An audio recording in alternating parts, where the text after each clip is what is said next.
Alright, time for the finals of this month's MSEM GP. I'm playing Blue-Green Ramp against Pipsqueak, who is on some sort of Jeskai Planeswalker combo deck. I'm pretty sure this is a bad matchup because my deck can't really meaningfully interact with their combo. So if I don't kill them before they get their combo up, I'm in pretty big trouble. And they're an interactive control deck, so they have lots of ways to stop me. I think my best hope for this matchup is to get a really nutso start and hope my opponent doesn't have too many answers. And hope that they don't have the combo in hand. Let me just check seeds.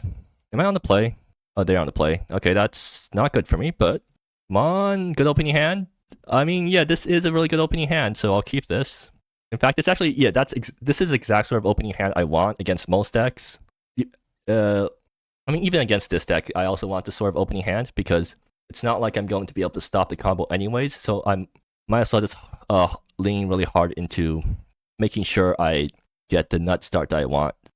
Anyways, this is turn 1 Primal. I don't think they have a way to blow up a turn 1 Primal on turn 2, but I could be wrong, in which case I'll be super punished for making this play. Or no, I wouldn't be super punished because there was no other play I was making, but I would be very disappointed in that outcome. They're just going to play a land and pass. They could be holding up Diffuse, in which case, okay, Bessie's Brood actually has targets in this matchup, but I'm definitely not my favorite draw of all the possibilities. So I just want to get the first Spell Scatter countered. So counter spell wise, they have Diffuse. That's their only main deck counter spell, so it's a cost-based counter spell. Yeah, I think I'm fine with getting Spell Scatter Diffuse because it's not like I'll be able to play around any other diffuse targets. Alright, sure, I'll just go for it. Oops. Okay, search for Lush Oasis, and then let's see if they counter this. Okay, cool. That's fine. That's the card I wanted to get countered, I think. So hopefully I draw a land next turn, because getting stuck on mana in this matchup when I have this good of an opening hand would be very disappointing. They could have the Planeswalker, like they could just curve Arita into their other Planeswalker and then just combo off. So hopefully they don't have that. Okay, so they're digging for lands. It's probably interesting main phase Spirit Scripts actually. What could they be digging for? Okay, they dumped a bunch of Spirit Scripts, huh?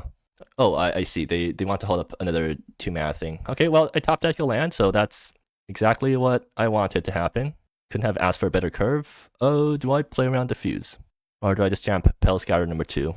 Okay, so what happens if they have another Diffuse? Then that's 2 more Diffuses left in the entire deck, which means that I'd probably just jam Vivian next turn, hopefully. Alternative play, Ramsey Sackbow. What does that do for me? It's better into Diffuse. And just Diffuse? Do they have main deck board wipes? They do not. Or I mean, technically they do in the form of a 6-drop Planeswalker, but I wouldn't count that as a board wipe that I need to worry about right now. So yeah, I need to decide between Ramsey Sackbow or just jam Spell Scatter again. And I think Ramsey Sackbow is safer because it plays around Diffuse number 2 way better. Right? Yeah, like this, the fact that my opponent has counter spells makes sequencing hard because if they didn't have counter spells, I could just go Spell Scatter into Ramsey and then be really happy. But the fact that I need to think about this sort of thing imply they could also have I think, okay, I'm going to pretend that they're on Cash right now because if they're on if they're on Diffuse, then that's actually better than if they're on Cash because they draw a million cards. You know, the fact that they're dumping this many Spirit Scripts kind of suggests that they really want to Cash this turn. So I think I'm going to put them on not having Diffuse. Okay, yeah, they didn't have Diffuse. Okay, cool. So I mean, they do draw a million cards, but hopefully that doesn't matter too much. In response, do they have? Are they caching now? Resolves? Yeah, makes sense. Okay, are they responsing now or something? So cash draw a million cards, right? Yeah. Not much I could have done against.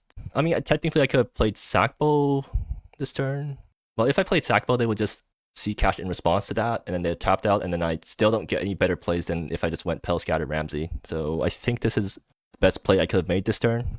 And I mean, Spell Scatter is, I mean, it's only a 4/4 right now, but it is recently big, so that is something they need to worry about, I guess. Yeah, my opponent is also a deck that doesn't play any fetch lands, or at least doesn't play many fetch lands. They only play Wayfarer Shrine, so like Sackbill doesn't have land targets in my opponent's graveyard, which I think makes this card worse in this matchup, but like it's also eating up the graveyard synergy stuff, so maybe it is worth keeping around for game 2. I'm not exactly sure what to be doing, what the best thing to be doing in this matchup is. I mean, like best case scenario, my opponent is holding a hand that has not enough removal for my guys. Huh. Okay, they're just holding up 4 mana. That's kind of threatening. Is there any way I can push extra damage before I... So how do they remove Vivian? They could do Panya turns. Actually, I'm pretty sure they're holding Panya turns right now. Or, okay, so they're either holding Panya turns or... Okay, I guess I should put it in chat. Like, they're either holding up Panya or they're holding up a Call of the Huma. And neither of these... Okay, so like, if they're holding Call of the Huma, they can... They get back Sea Cash and then draw a million cards again. If they're holding Call of Huma, I think they really want to kill Petal Scatter. I can't Ultimate Surveyor in response. I can get Sackbow down. Like, Sackbow... if I have Sackbow down, they're forced to kill it before they can Call of the Huma safely. Okay, I think the best play here... Okay, how badly does Vivian die to Panya? Goes to 6 and then Panya can't actually kill it. Okay. Yeah, so I open on Sackbow to prevent Call of the Huma from getting too much value. And then go to combat, swing. They take... Am I fine just like giving my opponent extra time? I think so, because I can just sink mana into Sackbow end of turn. I have enough things to pump it. Yeah, I think I'm actually fine with this. Okay, they have Panya turns. Yeah, expected. But like a single Panya on board is a lot less threatening than having Panya plus other things on board. Like if they want to take their entire turn using Great Escapade to push 4 damage and draw a card, I'm more than fine with that. Okay, they are just doing that.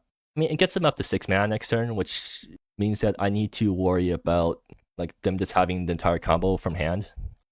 Oh, actually, no, they have shifting lands, which means that Sackbow does have targets to eat even. Maybe, yeah, I think I definitely do keep Sackbow in post board then. If my opponent ever taps out, I'm pretty sure Greenwood Outrider just kills them.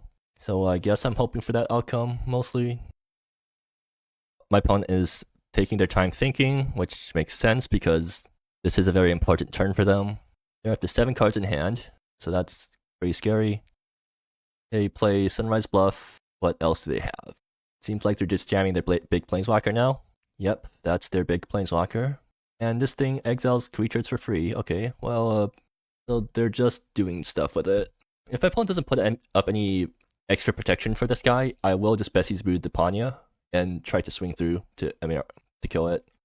Okay, they will just exile Petals. They exile Petal Scatter. Yeah, that happens. So it seems like they don't value their Visage of Amaria that much. So they probably have a second one in hand. But I still need to kill it because otherwise things go really poorly for me.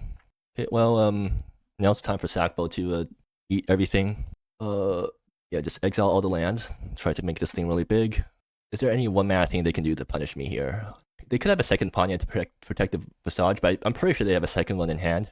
In which case, like, that still doesn't matter because yeah, well, in that case, do I need to make how big do I need to make the Sackbow? I can eat this Timber Range and then that makes it... Yeah, I think I just want to make Sackbow big right now. I do not need to go after my opponent's graveyard yet. Oh, another Vivian. Does this hit Planeswalkers? No, it doesn't. Well, I mean, they can't actually protect Visage, right? Because Panya is legendary, so if I just swing with both, they block onto Antelope. We could have a second Panya. Well, it'd be end of turn Panya, and I can't do anything about that. I think it's better for me to just jam Vivian. Okay, so let me just double check that there's no way they can punish me swinging into Visage of Amaria other than trading away Panya for Antelope. And no, there is not.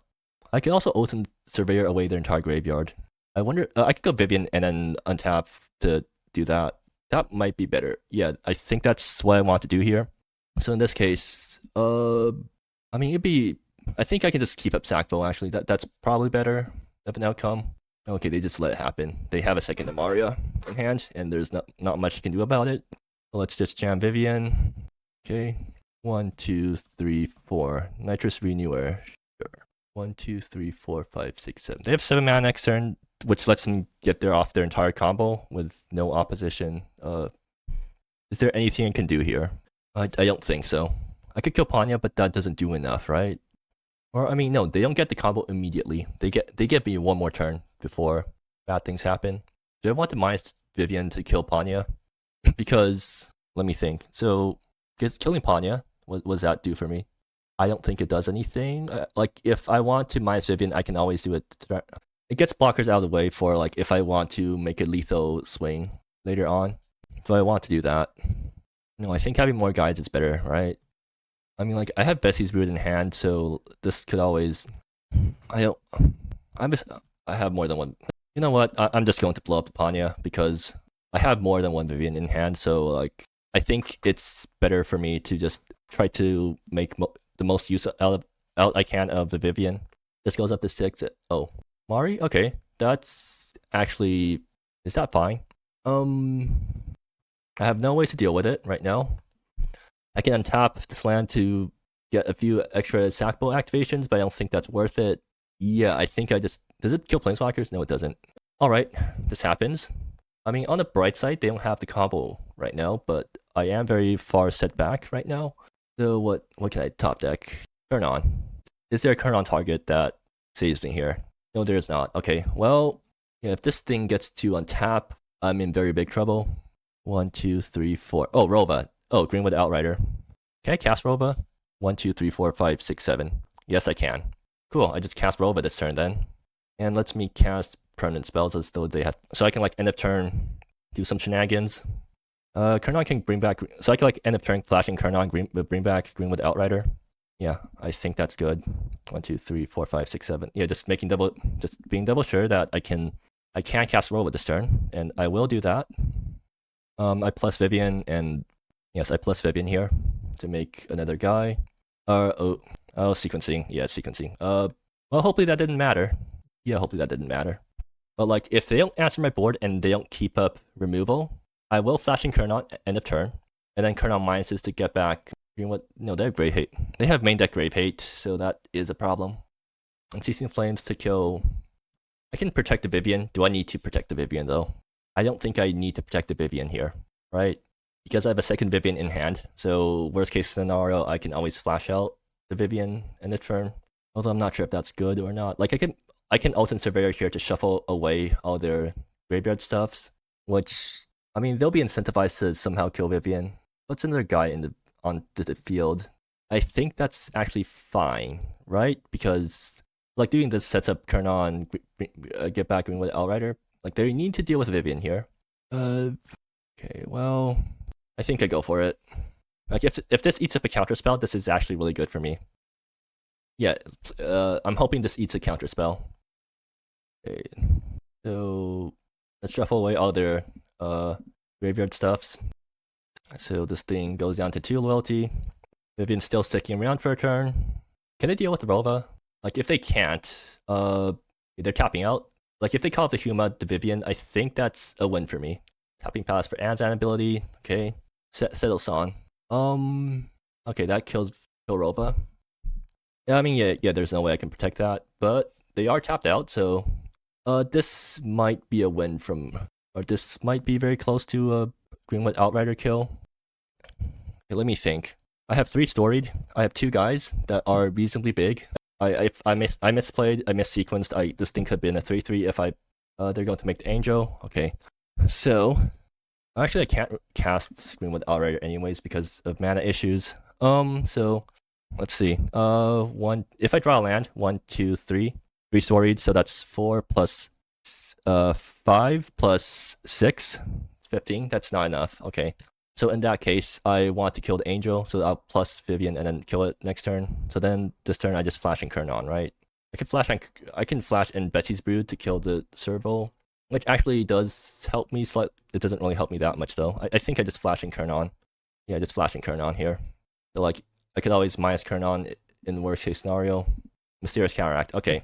Wait, Kurnon is also a thing on board. Okay. No taps. So Greenwood Outrider. 1, 2, 3, 4 storied. Okay, so 5 plus 6 plus 7. Okay, 5 plus 6 plus 7. 18. Yes, I have lethal if I sequence things correctly. Okay, cool. That was a very close game, but good thing I got there in the end, hopefully. Right? This is always going to be a pretty close game, but yeah. So, let me just double check. Yeah, I only have this thing to fetch, but that's fine. So, yeah, I plus Vivian first, just to make sure. Take Nitrous Veneer, because why not? Kurnon minus 4. I'm just double checking that I didn't miscount. 4 storied, right? So 5, that's 5, 6, 5, 6, 7, right? 5, 6, 7. 5, 6, 7. Yeah, it's always going to work out for me. Okay, so Greenwood Outrider into and play green with Outrider. 1, 2, 3, 4, and Vivian kills the Angel. And yeah, get the game 1 win. Okay, that was okay, so I mean, my opponent did not have the combo in hand. I think that's why I won, because they had 7 mana. Like, they could definitely set up the combo, but maybe they were worried to... No, if they were worried about green with Outrider, then they would have kept up more stuff, right? Well, anyways, so that's game 1. I need to figure out how to win the next few games. Ultimate Saber comes out, because that's not very useful. Besties Brood is a good emergency turn on target, but not much past that. I need the green with Outriders, because that's how I'm winning the game. So post-board, what I need to contend with is a Queen's Duty, which blows up my things, Heavenly Radiance, which blows up my things, and End of Days, which blows up my things.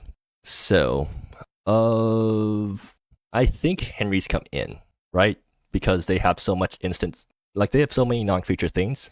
But at the same time, like, does taxing them really slow them down that much? Because Henry also dies to everything else. I mean, it survives Queen's Duty. Maybe it's worth bringing it in.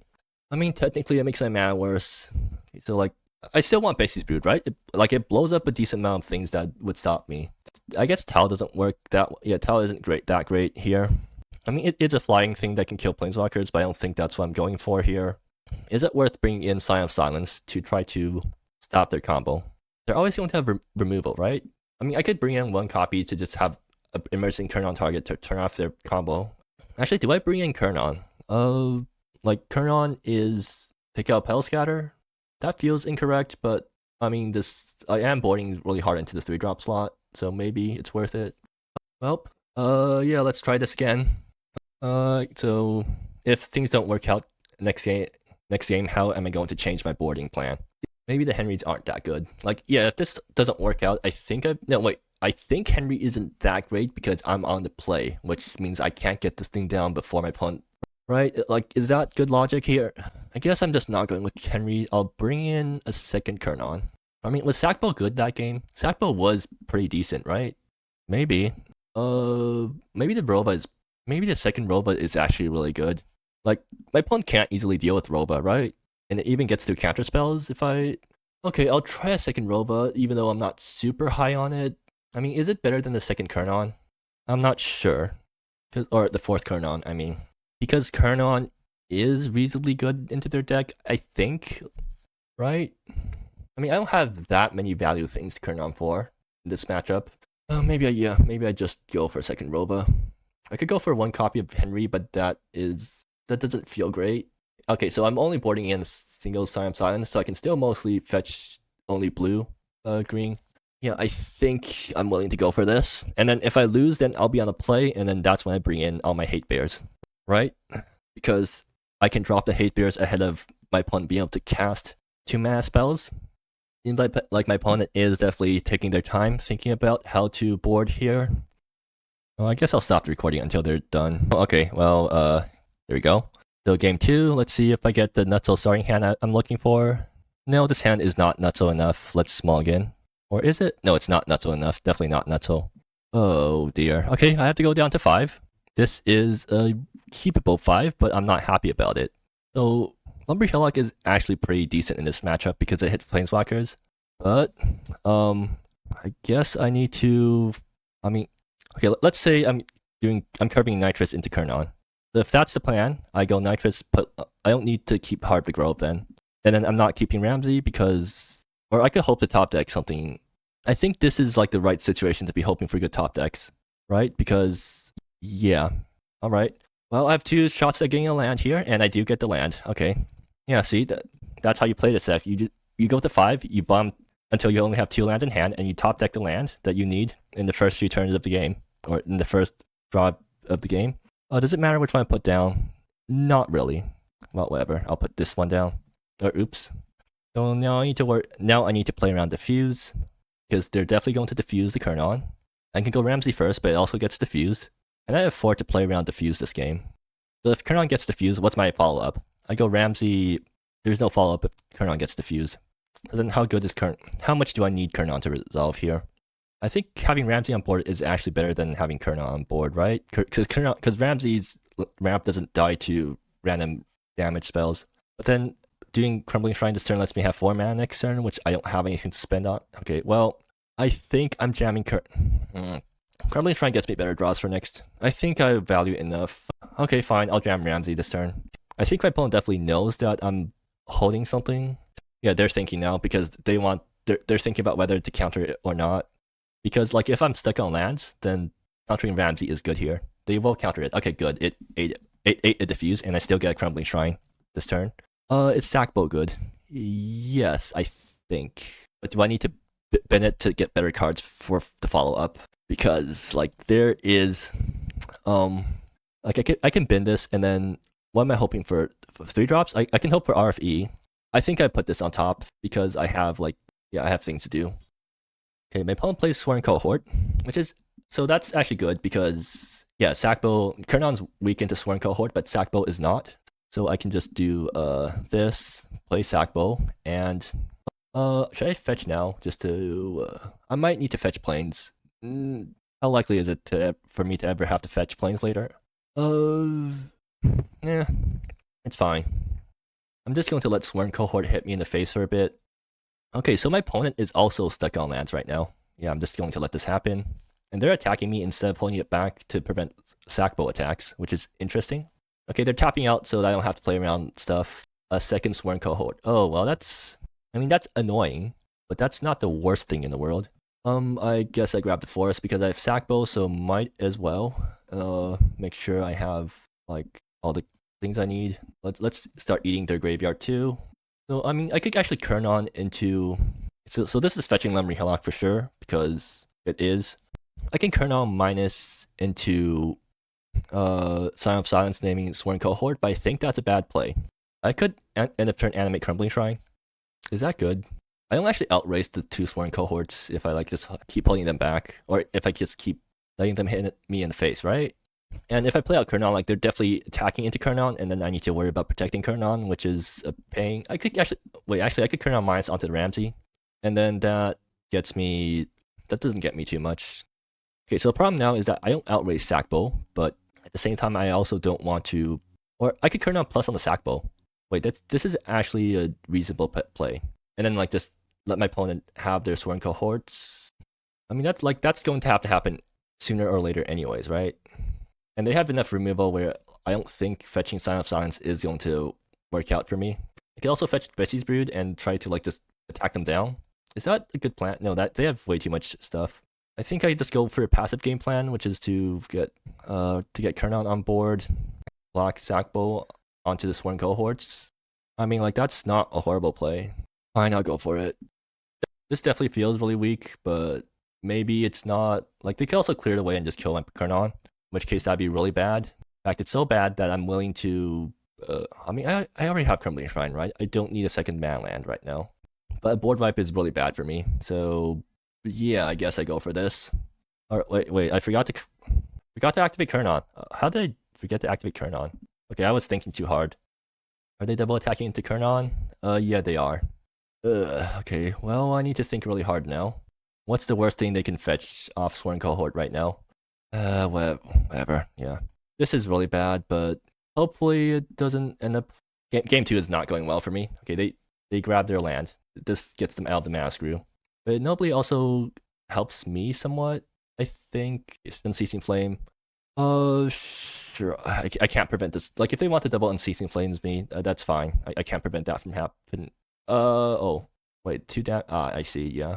Okay, I'm misplaying really hard right now. Yeah, I needed to sack Sackbow in response, basically. They have removal for Kernon. Alright, time for Lumbering Hillock to go to town. You know, like if I didn't play out Kernon this turn, I could have done the exact same thing, except I would have Crumbling Shrine as a creature this turn, and then have Crumbling Shrine plus Lumbering Hillock beats. Ramsey is not useful right now. Do I just go... I can animate Crumbling Shrine and start swinging with it, but I think that's a bad idea. I can animate Lumbering Hillock and start swinging with it, which is probably a much better idea, but still not great. I could also play out Ramsey, which hopefully gets me better top decks eventually. I do outrace them with Lumbering Hillock right now, and they are kind of stuck on lands. So no, they have another land in hand, so they're going to 4 mana next turn. I think I do play out Ramsey because it just because it gives me the best follow-up. Yeah. 1, 2. 2-storied Greenwood Outrider top deck doesn't kill, but it's not going to take that many more top decks for me to like get something really good going. I mean, like, I definitely threw there by playing out Kurnon and then forgetting to activate it, and then forgetting to sack Sackbow in response to Unceasing Flames, because I could have actually tried racing there. But like, I'm thinking too hard. That's what's happening. I can actually sack the land Aura to animate Crumbling Shrine, and then animate Lumbering Hillock. No, I don't have enough lands to make that play. Well, I mean, I do need to kill Arita. Lumbering Hillock does do that, sort of. So, I mean, I could still get out of this by just top decking RFEs, right? If I just get a bunch of RFEs going, then an opponent doesn't combo off, or like they're stuck on lands for a bit, then that's good for me, because, but they're like, if I let them stick, okay, so if they play out their Visage of Emeria next turn, Arita gets to take a turn immediately, so that's really bad. So I do need to attack that thing down, which means I'm swinging Antelope plus Lumbering Hillock at it. I mean, I could animate Crumbling Shrine, and then hope to top deck an untap land for Lumbering Hillock next turn. 1, 2, 3. I mean, I have enough mana for everything I wanted. Okay, they're killing the... I see, because they want to prevent Arita from going below the required loyalty. So how desperate am I right now? 1, 2, 3, 4. I have 6 mana if I let this... Yeah, I don't think I have any use for extra mana right now, so I will just animate Crumbling Shrine here. And then hope to top deck untap land, because otherwise I... See, there we go. Top deck and untap land. So now I can double swing into Arita and ensure that it takes enough damage to where I don't need to worry about comboing off next turn. Although I'm still empty-handed right now, so I'm not in a great spot, but I'm not in a horrid spot right now. So, I mean, I can't really complain that much. So let's see how my opponent deals with this. They could just like not block here. Well, no matter how they block, Arita is dying. So they're just thinking about whether they want to crack their Sworn Cohort right now. They're not. Interesting. Okay, well, that's one Arita down. A Crumbling Shrine is vulnerable to getting creature removed now, which means it might be a good idea to just trade off Nitrous Renewer to ensure that I have something to do next turn. Okay, they play out a land, and they're going to play out... Is it Arita number 2? Or no, it's not. It's going to be the 4-mana Planeswalker. Yeah, Visage of Amaria. So, I mean, good on me for preventing my opponent from comboing off immediately on that turn, but I need to deal with Visage now. And they could just turn off Crumbling Shrine. No, they're just putting it to 5 loyalty, so I can't attack it down. Or, no, I can. What? Right? I can always attack it down with... no, if they block onto Crumbling. Alright, so Visage can live with 1 loyalty if they do the full blocks. Oh, Kurnon. They only have 1 card in hand. Does Kurnon minus get me anything? No, it does not. So I think my best bet here is to just shut off Visage of Amaria entirely, right? By minusing onto... Okay, so Kurnon minus, grab Sign of Silence, name it Visage. That prevents them from coming off until they find some way to blow up the Visage, or blow up the Scion. I mean, I could attack into Visage first, or I mean... Yeah, the fact that I can't do everything I want to do here is frustrating, but expected. I mean, this is Magic after all, but... Come on, let me think of what I can do here. Like, I can animate everything, swing into Visage, they block, Visage gets knocked down to 1. I don't think that's worth doing. So then, like, the question here is, do I swing into Visage first to try to bait a block? And I think the answer is no. Yeah, because I have Ramsey to, like, chump the Sworn Cohort here. Or, I mean, so that means I should swing into Visage. No, that's bad. I mean, that isn't efficient, basically. If they have creature removal, they would have used it by now, right? Yeah, I think it's safe for me to swing into their face. Let's see if they block here. So, like, worst case scenario, they have a board wipe. So that wipes away my Sign of Silence. And then they immediately start... So they wipe my Sign of Silence, and then they start Visage Planeswalkering. Yeah, so that's like worst case scenario. So hopefully that doesn't come to pass. But yeah, Kurnon, and then grab Sign of Silence, naming Visage. And hopefully it works out for me. Hopefully they don't have removal in hand. And I'm willing to chump with Ramsey onto when they swing into Kurnon. So Mari is absolutely worst case scenario because they wipe that board and then they get 2 Mari activations. So hopefully they're not holding that. But they could be, and that scares me. They could also be holding Panya, in which case that's also kind of bad for me because they attack down Kurnon. But it might just be that they don't have anything, in which case that's like best case scenario for me. Okay, they have something. They're tapping a lot of mana. That's... Okay, they're having the Radiance. Oh dear. No, that's fine-ish. They can't immediately go off with whatever they... Okay, so that means I probably should have at least won some amount of damage into Visage. Because then I could have like killed Visage the turn afterwards. They grab Settle Son, but they can't cast it immediately. No, they're just plussing now. Yeah, I should have swung some amount of damage into Visage. So that I could have killed with Lumbering Hillock the next turn if they blow up my board. Okay, right, I draw a card off. Oh, Recall Forgotten Aeons. Maybe a bit too late, but it might actually be enough. Like, if they can't kill Kurnon, well, I mean, I still need to worry about the combo, right? And I don't think I can beat... Like, I can't barely beat a value deck that has Visage plus another Planeswalker that's, like, going off with it. So yeah, I definitely should have attacked into Visage that turn, because that would have prevented this scenario from happening, right? Yeah, attack into Visage, and then they would be at 5 loyalty still, so Lumbering Hillock still doesn't kill. I guess there wasn't really something I could have done. Oh, well, does Greenwood kill? I don't have enough story to Greenwood kill the Visage. That's disappointing. So then I just have to RFE and hope for the best. Yeah. Oh, I don't have any... yeah, I have nothing that requires white sources anymore to cast, so I can just freely tap like this. They could have counter spells, but no, they can't. They don't have blue. Or no, they have blue. Oh dear. Okay, so I don't get to cast anything else this turn. And I crashed. Interesting. What now? Huh, still thread problems? I thought I'd fixed that. Well, whatever. Just have to reconnect. I'll deal with the crash later on. There's lots of crashing going on today. So where was I? Yeah, I play out Mysterious Carrack and then I plus Kurnon and hope for the best, because I don't actually have anything else to do here. Yeah.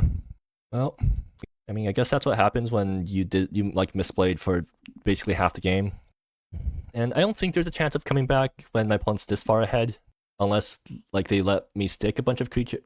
Well, no, Visage plus Zelson or whatever is going to build up an insurmountable advantage.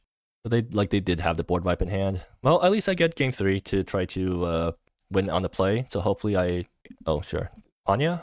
If it's going to be end step Panya, no, they can't. They have enough map. Yeah, okay. End step Panya. I'm pretty sure I lose here.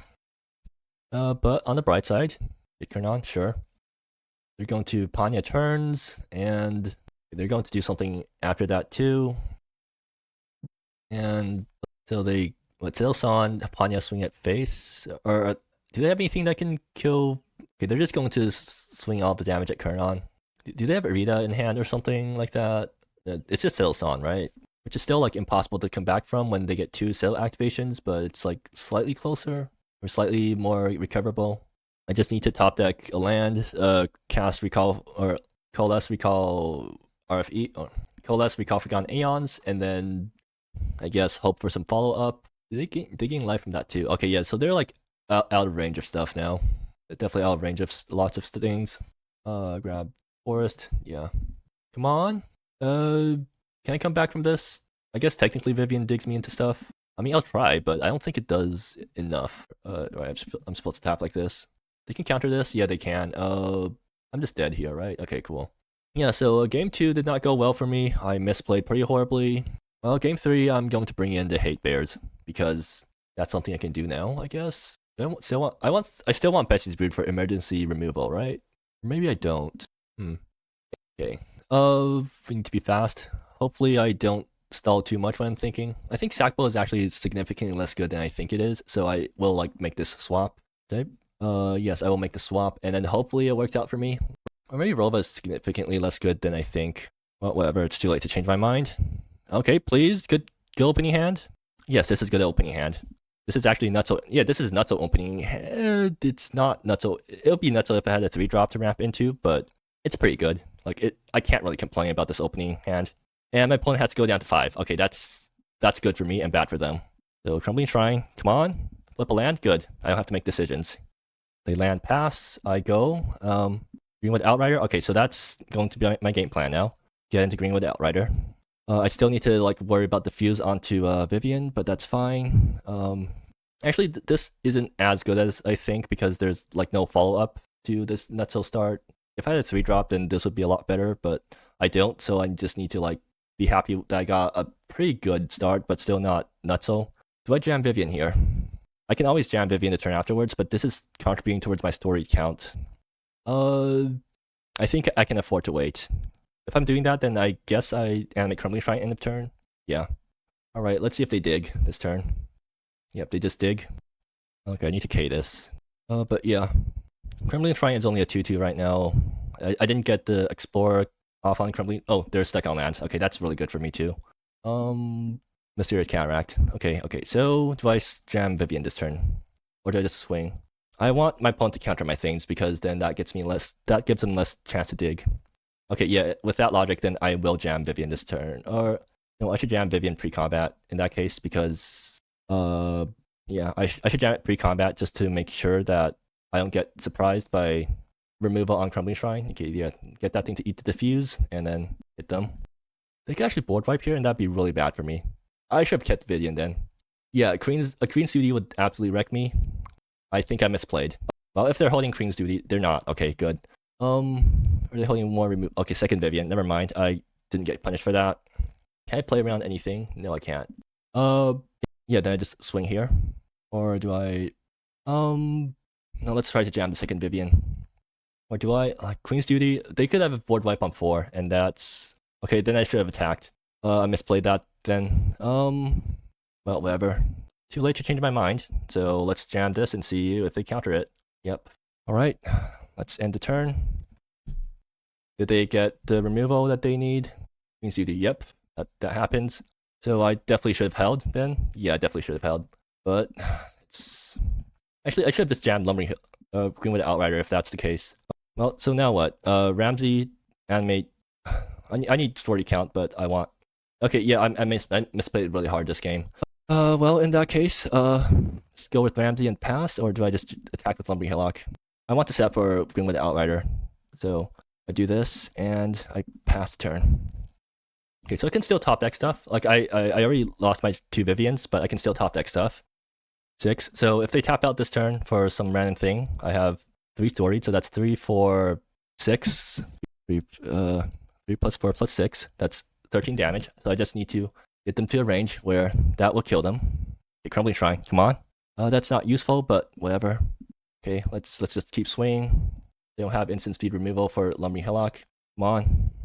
Okay, they got 5 mana, but okay, so they could have Call of the Huma, which could wreck me, but it's fine-ish. 1, 2, 3, 4, 5, 6. But I definitely could have played this better, like way better. I did not need to jam Vivians into counter spells when I was already ahead on board. Like I could have just kept attacking with my lands.